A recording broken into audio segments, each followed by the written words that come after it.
शांति। प्यारे रूहानी भाई बहनों, आज 14 मार्च 2026 के हम शिव बाबा के अनमोल मधुर महावाक्य सुनेंगे। आज की ये चर्चा बहुत ही विशेष होने वाली है। जी बिल्कुल। और इन ईश्वरीय महावाक्यों को अपने भीतर उतारने से पहले आइए हम कुछ पलों के लिए दुनिया के सारी भागदौड़ से बाहर की उलझती हुई आवाजों से अपने मन को पूरी तरह समेट लें। हाँ, एकदम शांत। अपनी भ्रिकुटी के बीच एक चमकते हुए शांत और स्थिर सितारे को देखें। बस महसूस करें कि मैं एक शांत स्वरूप आत्मा हूँ, इस शरीर रूपी वस्त्र से बिल्कुल न्यारी, एक चमकती हुई दिव्य ज्योति। वाह, कितना सुखदाई है ये एहसास। मतलब जब हम खुद को एक अविनाशी आत्मा के रूप में महसूस करते हैं ना, तो परमधाम के वासी हमारे मीठे परमपिता शिव बाबा की याद स्वतः ही एक चुंबक की तरह हमें अपनी ओर खींचने लगती है। सचमुच। और आज की इस रूहानी चर्चा में हम इसी गहराई को महसूस करेंगे। आज का मुख्य विषय यही है कि कैसे शिव बाबा इस बेहद के सृष्टि नाटक के नंबर 1 एक्टर हैं, और वो हमारे सच्चे माशूक हैं, जो हम भटकी हुई आशिक आत्माओं को वापस अपने साथ घर ले जाने आए हैं। जी, बाबा का ये रूहानी प्यार ही तो जन्म जन्मांतर की सारी थकान मिटा देता है। तो चलिए अपने मन और बुद्धि के सारे दरवाजे खोलकर पूरी एकाग्रता के साथ आज के महावाक्यों के सार को अपने भीतर समाते हैं। बिल्कुल। आज बाबा ने सार में बहुत ही मीठे शब्दों में हमें याद दिलाया है। बाबा कहते हैं, मीठे बच्चे, एक बाप ही नंबर 1 एक्टर है जो पतितों को पावन बनाने की एक्ट करते हैं। बाप जैसी एक्ट कोई कर नहीं सकता। जब दुनिया हमें हमारे दोषों, हमारी कमियों या हमारे ओहदों से जानती है, तब सर्वशक्तिमान शिव बाबा परम धाम से आकर हमें मीठे बच्चे कहकर पुकारते हैं। ये कितना अलौकिक अनुभव है। जी हाँ, ऐसा लगता है जैसे आत्मा के अनेक जन्मों की सूखी हुई जमीन पर अचानक अमृत की कुछ मीठी बूंदें गिर गई हों। इसमें इतना असीम रूहानी प्यार भरा है कि मतलब ये शब्द सुनते मन एकदम देह अभिमान की पकड़ से मुक्त हो जाता है। सही कहा आपने। ये सचमुच एक ऐसा संबोधन है जो सीधा हमारी रूह को छूता है। और इस सार में बाबा ने खुद को नंबर 1 एक्टर कहा है। अगर हम इस बात पर गहराई से सोच चिंतन करें तो ये बहुत अद्भुत है। बिल्कुल अद्भुत है। जब हम बाबा को सिर्फ भगवान नहीं बल्कि एक एक्टर के रूप में देखते हैं, जो बिना अपने शरीर के भी संगम युग पर अपना सबसे महान पार्ट बजा रहे हैं, तो इससे हमारे अपने जीवन की परिस्थितियों को देखने का नजरिया ही बदल जाता है। जी, और नजरिया ऐसे बदलता है कि हम अक्सर अपने घर, परिवार या ऑफिस की परिस्थितियों में, यानी इस ड्रामा के अलग अलग सीन्स में उलझ जाते हैं। हम बहुत जल्दी घबरा जाते हैं। हाँ, हमें लगता है कि ये मेरे साथ ही क्यों हो रहा है, ये समस्या मेरे ही जीवन में क्यों आई। हम उस सीन को पकड़कर बैठ जाते हैं। लेकिन जब हम ये स्मृति रखते हैं कि बाबा भी इसी ड्रामा के एक एक्टर हैं और वो अपना पतितों को पावन बनाने का कार्य कितनी निरहंकारी और साक्षी अवस्था में कर रहे हैं, तो हमें समझ आता है कि हमें भी परिस्थितियों में फंसना नहीं है ना? हमें बस अपनी श्रेष्ठ एक्ट करनी है। यानी शिव बाबा हमें पूरी तरह से डिटैचमेंट सिखा रहे हैं। हमें इस दुनिया के नाटक में उलझना नहीं है, बस मंच पर अपनी ईश्वरीय भूमिका निभानी है। जी, और इसी भूमिका को सही से निभाने के लिए, उस साक्षी अवस्था में टिकने के लिए सही योग की बहुत जरूरत होती है। आज बाबा ने प्रश्नोत्तर में इसी योग का एक बहुत बड़ा भ्रम दूर किया है। हाँ, आज बाबा ने एक बहुत ही महत्वपूर्ण प्रश्न पूछा है। बाबा कहते हैं, सन्यासियों का योग जिस्मानी योग है, रूहानी योग बाप ही सिखलाते हैं। कैसे? आइए हम सब कुछ क्षण रुकें और पूरी ईमानदारी से स्वयं से पूछें कि हमारा योग सच में रूहानी है या कहीं हम भी सिर्फ एक मानसिक व्यायाम या किसी विधि का ही पालन कर रहे हैं। ये एक बहुत गहरी चेकिंग है। क्या हम सचमुच उस परमपिता से जुड़े हैं? अब सुनते हैं शिव बाबा का स्पष्ट उत्तर। बाबा कहते हैं, उत्तर सन्यासी ब्रह्म तत्व से योग रखना सिखलाते हैं। अब वो तो रहने का स्थान है, तो वो जिस्मानी योग हो गया। तत्व को सुप्रीम नहीं कहा जाता। तुम बच्चे सुप्रीम रूह से योग लगाते, इसलिए तुम्हारा योग रूहानी योग है। यह योग बाप ही सिखला सकते, दूसरा कोई भी सिखला ना सके, क्योंकि वही तुम्हारा रूहानी बाप है। यह जिस्मानी योग और रूहानी योग का अंतर मतलब बहुत ही सूक्ष्म तरीके से बताया गया है। सन्यासी सिर्फ एक तत्व यानी छठे तत्व या ब्रह्म महातत्व से जुड़ने की कोशिश करते हैं। जी, लेकिन बाबा कहते हैं कि वो तो सिर्फ एक स्थान है, वो तो हमारा घर है। हमारा योग सुप्रीम रूह यानी परमपिता परमात्मा से है, एक चैतन्य सत्ता से है। बिल्कुल, और यहाँ मुझे एक बहुत ही गहरी बात महसूस होती है। कभी कभी हम बीके के बच्चे भी जब योग की यात्रा पर बैठते हैं तो सिर्फ परमधाम की उस लाल सुनहरी रोशनी को देखने की कोशिश में लगे रहते हैं। हाँ, हम सिर्फ उस स्थान पे फोकस करते हैं, लेकिन जो उस स्थान के असली मालिक हैं, हमारे मीठे बाबा, जो सुप्रीम रूह हैं, एक चैतन्य व्यक्ति के रूप में उनसे दिल का रिश्ता जोड़ना हम भूल जाते हैं। हम रोशनी तो देखते हैं, पर बाबा का प्यार महसूस नहीं कर पाते। जी, ये बहुत ही सटीक चेकिंग का बिंदु है। लेकिन ईमानदारी से कहूं, ध्यान करते समय मन को किसी दृश्य पर, जैसे उस लाल रोशनी पर टिकाना थोड़ा आसान लगता है ना? लेकिन एक निराकार बिंदु से प्यार का रिश्ता कैसे जोड़ा जाए? प्रैक्टिकली इस रोशनी से पार जाकर बाबा से रूहानी वार्तालाप कैसे करें, ये एक बड़ा प्रश्न है। इसका मैकेनिज्म बहुत सुंदर है। रोशनी सिर्फ एक माध्यम है, हमारी मंजिल नहीं। जैसे आप किसी प्रियजन से फोन पर बात करते हैं तो आपका ध्यान फोन के प्लास्टिक या उसकी स्क्रीन पर नहीं होता। वाह, बहुत ही सुंदर उदाहरण है। हमारा ध्यान तो उसकी आवाज और उसके प्यार पर होता है, उस भावना पर होता है। बिल्कुल। वैसे ही जब हम लाल रंग देखते हैं तो मन को एकाग्र होने का एक स्थान जरूर मिलता है।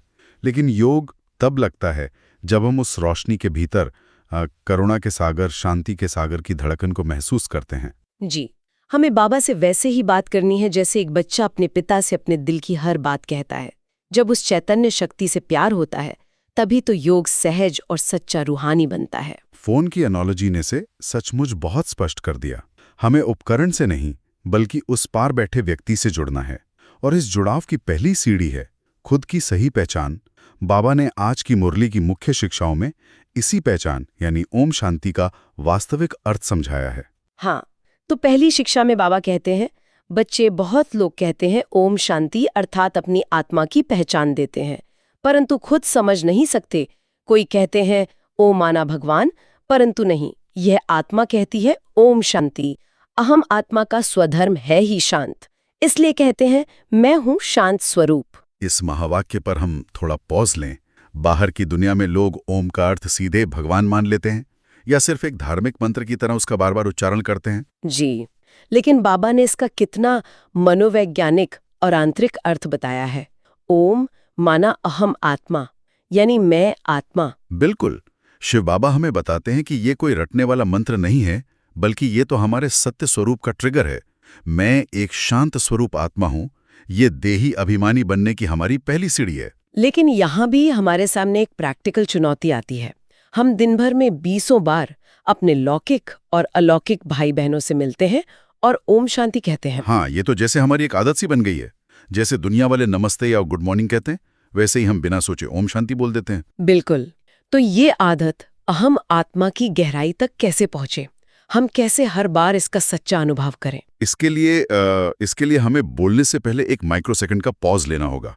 ये एक बहुत ही सूक्ष्म मानसिक मैकेनिज्म है। जी, जैसे जब आप किसी को देखकर हाथ जोड़ते हैं तो बोलने से ठीक पहले खुद को याद दिलाएं कि मैं इस शरीर के कॉस्ट्यूम से अलग एक चमकता हुआ सितारा हूं और सामने वाला भी एक चमकता हुआ सितारा है। वाह! अपनी भौतिक पहचान को एक पल के लिए डिटैच करें।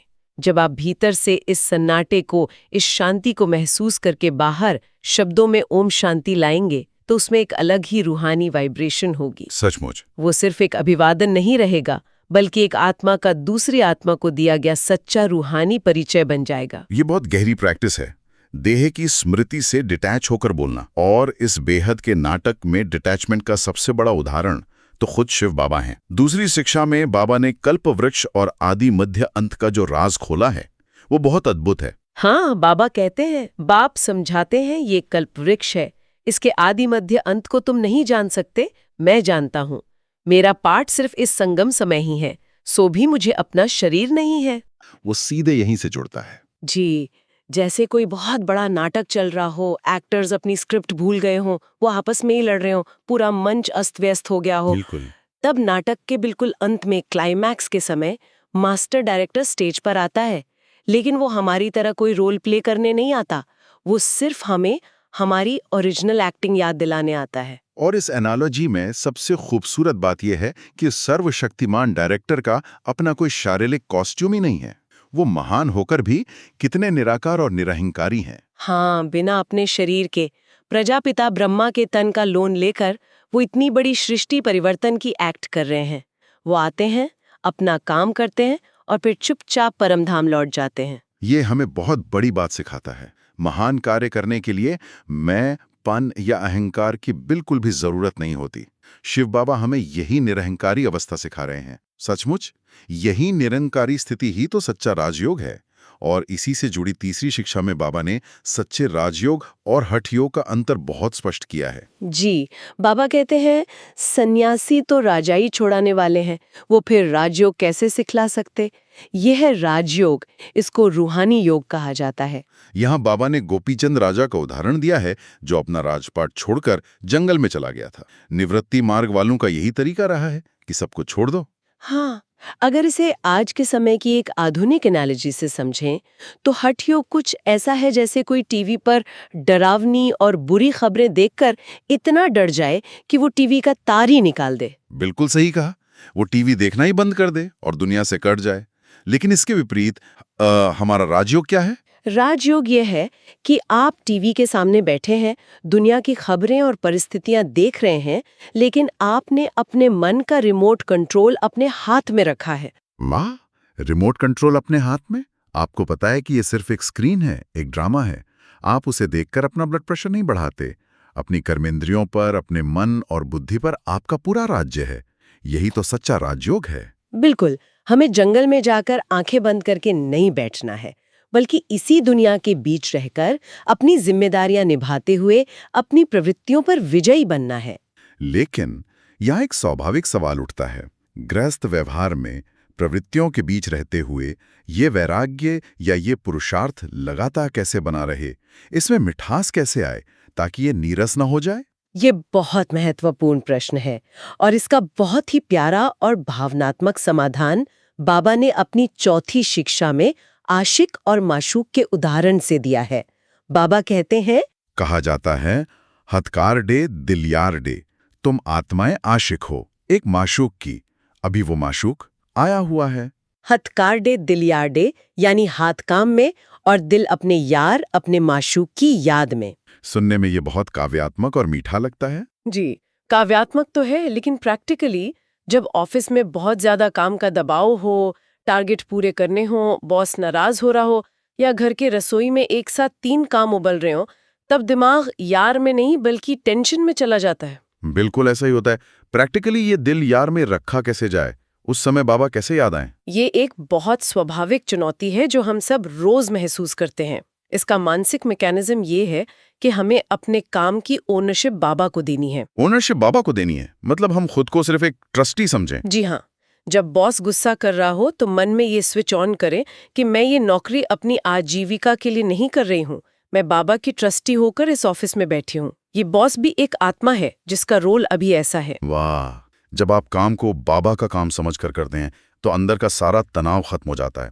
आप टाइपिंग कंप्यूटर पे कर रहे हैं लेकिन अंदर से महसूस कर रहे हैं कि मेरा प्यारा माशूक शिव बाबा मुझे देख रहा है। बिल्कुल, यानी ये सिर्फ काम करने के बारे में नहीं है, बल्कि काम किसके लिए कर रहे हैं उस भावना को बदलने के बारे में है। जब दिल में ये रूहानी प्यार होता है तो कोई भी भारी काम बोझ नहीं लगता। सचमुच पुरुषार्थ में एक बहुत ही मीठी सी खुमारी छाई रहती है और इसी निरंतर याद और प्यार के पुरुषार्थ से ही हम उस बड़े इम्तिहान में पास होंगे।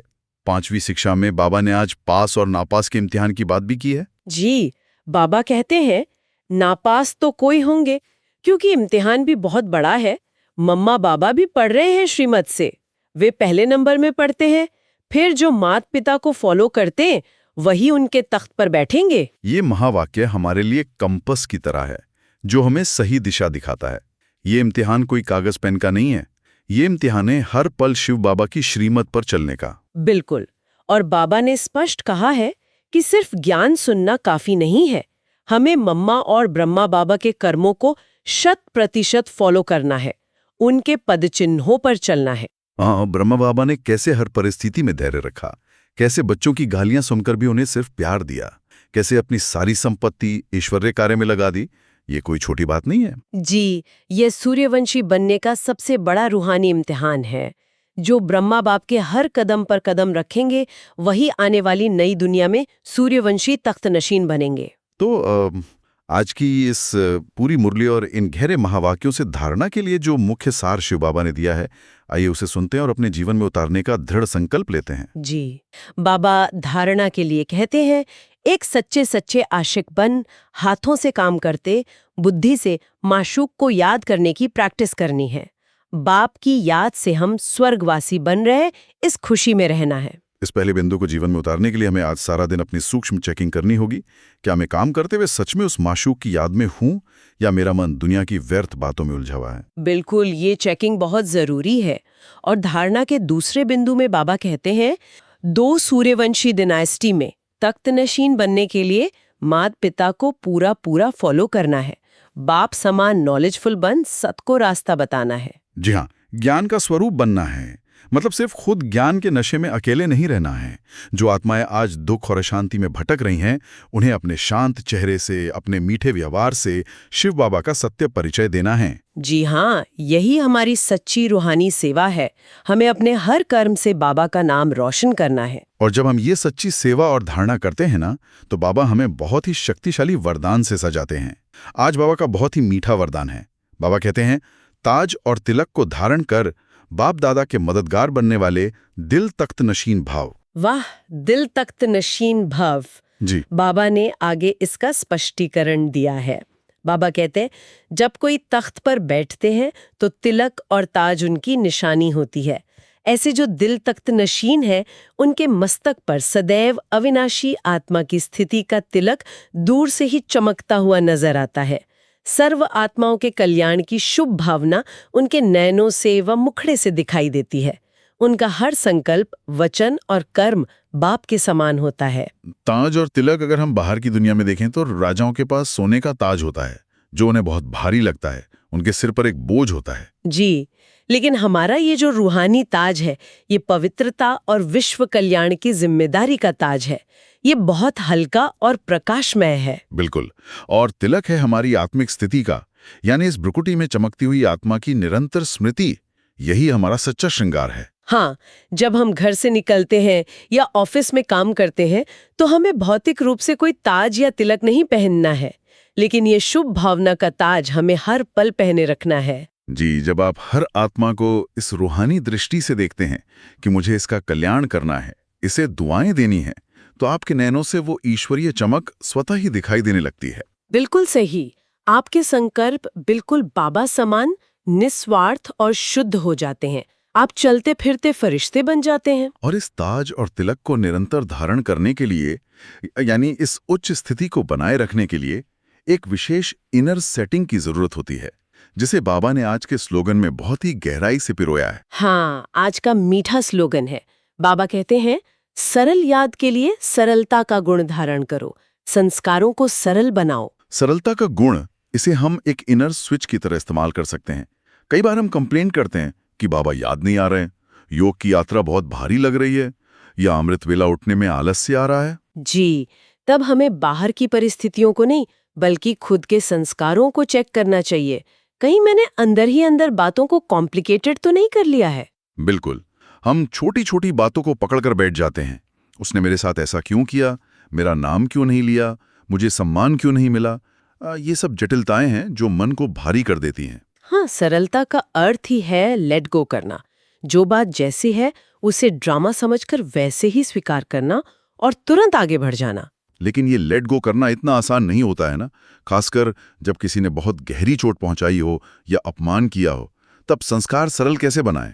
यहीं पर मैं शांत स्वरूप आत्मा हूँ का अभ्यास काम आता है। जब कोई दुख देता है तो चोट शरीर या हमारे अहंकार को लगती है। जैसे आप अपनी पहचान बदलते हैं कि मैं इस देह से न्यारी एक शांत और अविनाशी आत्मा हूं, तो आप उस दर्द से खुद को डिटैच कर लेते हैं। वाह, मतलब हम तुरंत उस परिस्थिति से ऊपर उठ जाते हैं, हम साक्षी हो जाते हैं। जी, आप महसूस करते हैं कि सामने वाली आत्मा भी अपने पुराने संस्कारों के वश है, वो भी परवश है। ये समझ ही भीतर सरलता लाती है। जब संस्कार सरल होंगे तो मन हल्का होगा, और हल्के मन से ही शिव बाबा की याद सहज जुड़ पाएगी। कितनी गहरी और प्रैक्टिकल बात है। संस्कारों की सरलता ही हमें इस ड्रामा में अचल और अडोल बनाती है।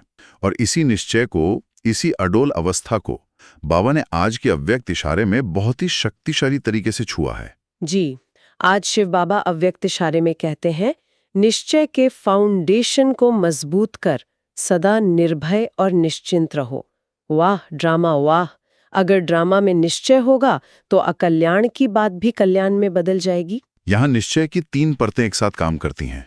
शिव बाबा में संपूर्ण निश्चय, स्वयं के श्रेष्ठ पाठ में निश्चय और इस बेहद के ड्रामा में अटूट निश्चय। बिल्कुल, लेकिन यहाँ भी हमारे सामने प्रैक्टिकल बात आती है। जब जीवन में सब कुछ अच्छा चल रहा हो, सुख हो, तब वाह ड्रामा वाह कहना बहुत आसान होता है। हाँ, लेकिन अचानक कोई बुनबीन बीमारी आ जाए, व्यापार में बहुत बड़ा नुकसान हो जाए या किसी अपने का अचानक शरीर टूट जाए, उस समय ये वाह ड्रामा वाह की स्थिति कैसे आए, ये बहुत मुश्किल लगता है। ऐसे कठिन समय पर हमारी फरिश्ता स्वरूप की हल्की फुल्की स्थिति का अभ्यास ही हमें बचाता है। जब हम खुद को देह से न्यारा एक प्रकाश की काया वाला फरिश्ता अनुभव करते हैं, तो हम इस भौतिक दुनिया के दर्द से ऊपर उठ जाते हैं। जी, हम साक्षी होकर देखते हैं कि जो भी हो रहा है वो बस एक पुराने कर्म भोग चुकतू होने का सीन है। आत्मा का हिसाब किताब साफ हो रहा है। बिल्कुल। और सबसे बड़ी बात यह अटल निश्चय कि जो आत्मा सर्वशक्तिमान कल्याणकारी शिव बाबा की छत्र छाया में है, उसके साथ बाहरी रूप से कुछ भी अकल्याणकारी दिखे, लेकिन उसका अंतिम परिणाम हमेशा कल्याणकारी ही होगा। हमें बस उस महान डायरेक्टर पर पूरा भरोसा रखना है। यही पक्का निश्चय हमें सदा निर्भय और निश्चिंत रखता है। तो चलिए, इसी रूहानी खुमारी और फरिश्तेपन की हल्की स्थिति में अब हम आज के 5 शक्तिशाली स्वमानों का अभ्यास करते हैं। ये स्वमान हमारे लिए आत्मा का सच्चा भोजन है। हम हर स्वमान को गहराई से अनुभव करेंगे। पहला स्वमान, मैं शांत स्वरूप आत्मा हूँ। एक पल के लिए महसूस करें कि बाहर की दुनिया में चाहे कितना भी शोर हो, कितनी भी हलचल हो, मैं आत्मा अपने मूल स्वरूप में इस भ्रिकुटी के बीच बिल्कुल शांत और स्थिर हूँ। शांति मेरा निज स्वभाव है। जी, इस स्वमान में टिकने से हमारे अंदर की सारी व्यर्थ हलचल, सारे कमजोर संकल्प तुरंत समाप्त हो जाते हैं। हम अपने ओरिजिनल सोर्स से जुड़ जाते हैं। बिल्कुल, और इससे हम सारा दिन इस्तेमाल कर सकते हैं।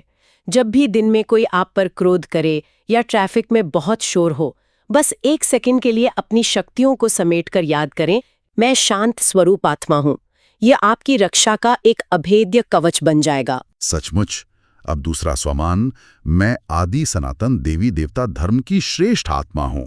महसूस करें उस सतयुगी पावन दुनिया को। मेरी आत्मा वही 24 कैरेट सोने जैसी संपूर्ण पवित्र और सतो प्रधान आत्मा है। वाह, ये स्वमान हमारी स्मृति में वो पुरानी देवताई रॉयल्टी और संपूर्ण पवित्रता वापस ले आता है। यह हमें एहसास कराता है कि हमारी आध्यात्मिक जड़ें कितनी महान हैं। जी, और इसे प्रैक्टिकल जीवन में उतारने का अर्थ ये है कि हमारे उठने, बैठने और बोलने में वो देवताई गरिमा हो। हम साधारण बातें ना करें, न ही व्यर्थ सुने। हमारा हर कर्म उस महान धर्म की याद दिलाए। एकदम सही। अब तीसरा स्वमान, मैं इस बेहद ड्रामे की हीरो पार्टधारी आत्मा हूँ।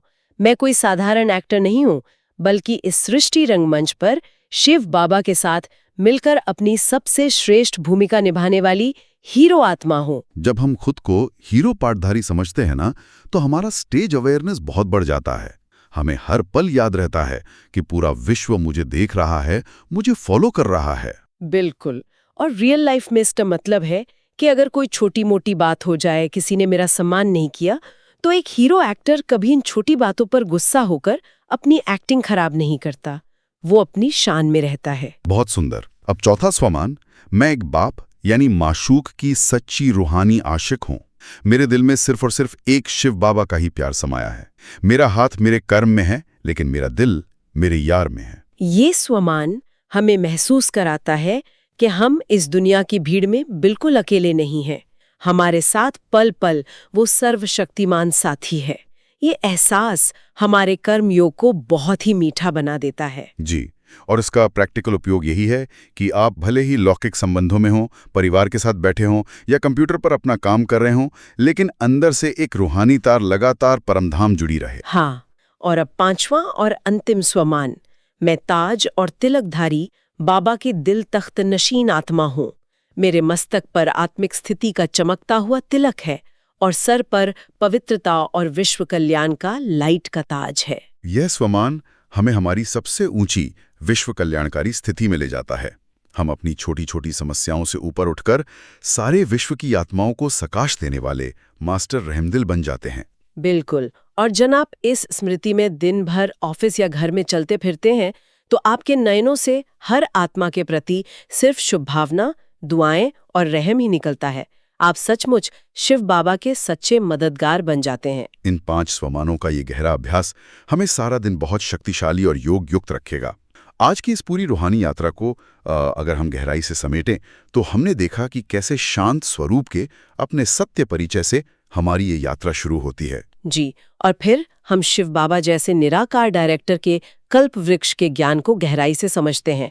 हठ योग छोड़कर प्रवृत्तियों के बीच रहते हुए कर्मेंद्री जीत राजयोगी बनते हैं। बिल्कुल। और अंत में एक सच्चे आशिक की तरह काम करते हुए भी शिव बाबा की याद में रहते हुए हथ कार्डे दिल यार्डे की वो श्रेष्ठ स्थिति पाते हैं। हाँ, और यही निरंतर पुरुषार्थ हमें अपने संस्कारों को सरल बनाने में मदद करता है, हमें इस बेहद के ड्रामा पर पक्का निश्चय दिलाता है और अंततः हमें ताज और तिलकधारी बनाकर शिव बाबा का सच्चा दिल तख्त नशीन बनाता है। सचमुच बाबा की ये श्रीमत, उनकी ये मीठी याद और ये रूहानी ज्ञान ही हम आत्माओं का सच्चा खजाना है। इसके बिना तो हम बिल्कुल खाली थे। बिल्कुल खाली थे। प्यारे रूहानी भाई बहनों, हम आशा करते हैं कि आपको आज की इस चर्चा से बहुत बल मिला होगा। आप इसी तरह रोजाना शिव बाबा के इन अनमोल महावाक्यों की गहराई, उनमें छुपे रूहानी रहस्यों और पुरुषार्थ की प्रैक्टिकल प्रेरणाएं प्राप्त करने के लिए हमारे साथ जुड़े रहें। जी, आप चैनल को सब्सक्राइब कर सकते हैं ताकि रोज बाबा का ये मीठा संदेश, ये अमृत वेले जैसी शांति और रूहानी चर्चा आप तक पहुंचती रहे। आपका पुरुषार्थ सहज और निरंतर होता रहे। पिता, मेरी शांति किसी और आत्मा के लिए प्रेरणा बन रही है? क्या मैं सचमुच अपने रूहानी माशूक को अपने चेहरे से प्रत्यक्ष कर रही हूँ? बहुत ही गहरा विचार है। हमेशा याद रखें, आप दुनिया की अरबों आत्माओं में से चुनी हुई शिव बाबा की बहुत ही लाडली सिकिलधी आत्माएं हैं। आपका हर कदम स्वयं सर्वशक्तिमान शिव बाबा की छत्र छाया में उठ रहा है।